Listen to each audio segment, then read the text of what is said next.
In the spring of 1834, in the rolling hills of central Virginia, a discovery was made that would shake an entire community to its core.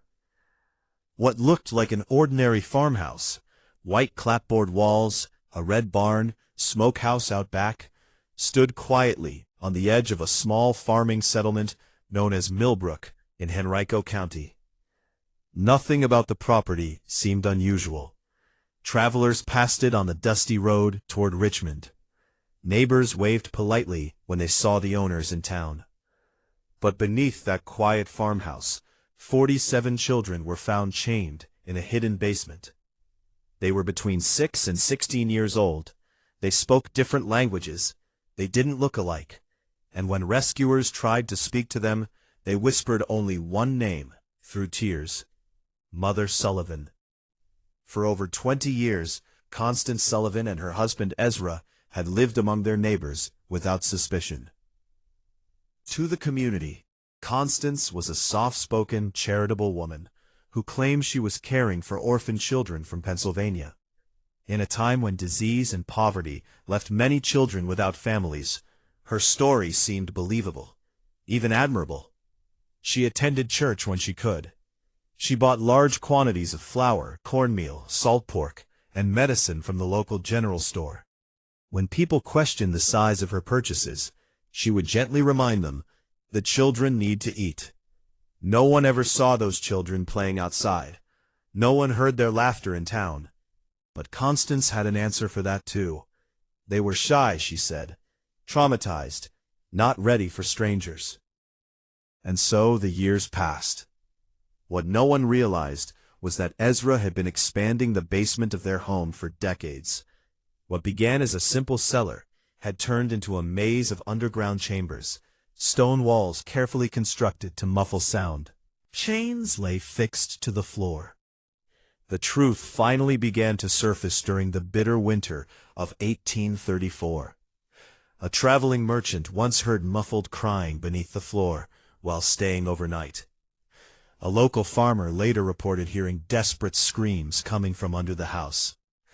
At first, these stories were dismissed as gossip. But on April 8, 1834, Sheriff Benjamin Crawford and his deputy rode out to the Sullivan farm to investigate. At first, everything seemed normal. Constance greeted them calmly. She offered coffee. She repeated the story of the orphaned children. Then the deputy noticed something chilling. 3 heavy padlocks and thick chains wrapped around a cellar door on the side of the house. The wood around the doorframe bore scratch marks, deep ones. When the sheriff asked to inspect the cellar, Constance's composure broke. And then they heard it. From beneath the kitchen floor, a faint cry. Help! What the officers found below would haunt them for the rest of their lives. The air was thick with the stench of human waste, sickness, and decay. In the largest underground chamber, children were chained by their ankles to iron rings, emaciated, covered in sores, many too weak to stand. Some stared blankly, others trembled. A few didn't react at all. In smaller chambers, the officers found crude punishment devices, medical supplies, and most horrifying of all, ledgers, detailed records listing names, ages, dates of arrival. More than 90 children had passed through that basement over the years. 36 small bodies were later discovered buried beneath the floor. The investigation that followed uncovered something even darker. The Sullivan farm was not an isolated nightmare. It was part of a larger trafficking network operating across multiple states. Children were bought from corrupt officials, lured from poor families, or simply kidnapped. They were sold like livestock. One name kept appearing in letters found in the basement: Henry Blackwood, a wealthy plantation owner in Charleston, South Carolina.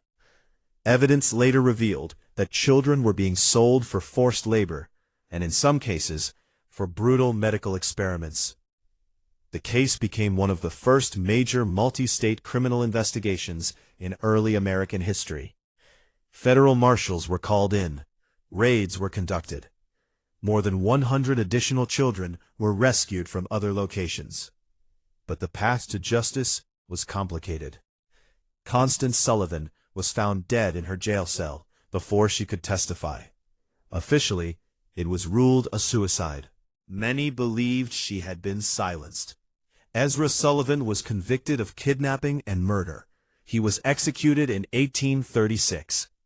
Henry Blackwood was sentenced to death, but died in prison years later before his execution could take place.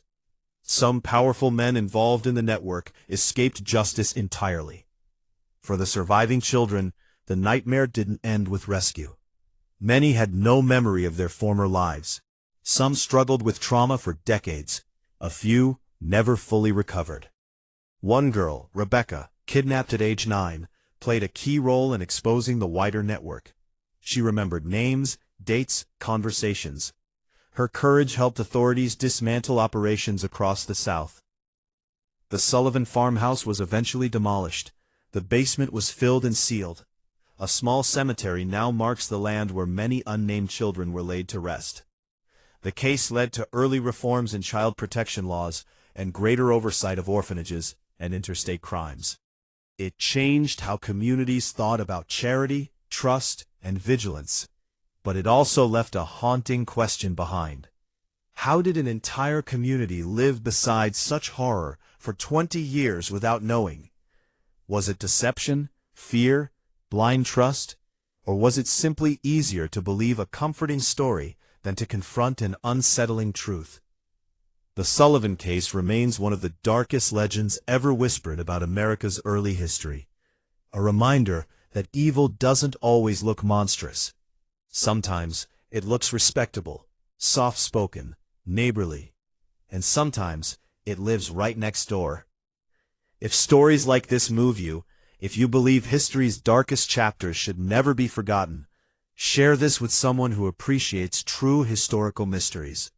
Because the past still has secrets buried beneath its soil, and not all of them have been uncovered.